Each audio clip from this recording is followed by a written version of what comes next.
graad 11. Nou, vandag sê hulle eenvoudig deur rasionalisering van die noemer.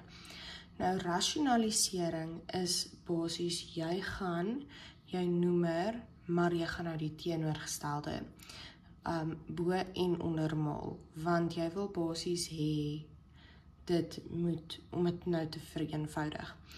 So, in hierdie geval is dit 1 oor 2 minus wortel 3.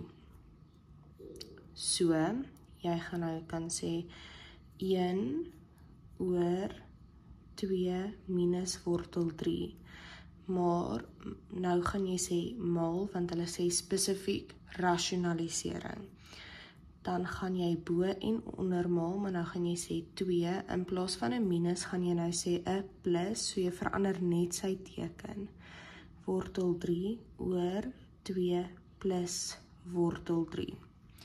Ok, so jy is basies nou besig om nou te sê 1 maal 2 is 2 plus 1 maal wortel 3 is wortel 3.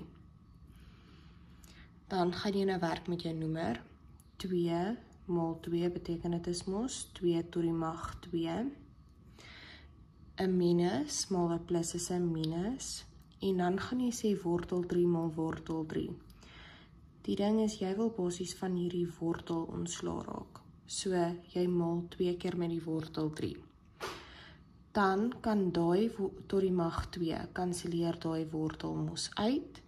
So, jy het nou 2 plus wortel 3 nog steeds bo, oor 2 maal 2, 2 tot die mag 2 is 4, minus daai 3 wat onder die wortel gebly het, is die enigste een wat oor is. So, dit is mos nou op 1. Enigiets op 1 bly dieselfde.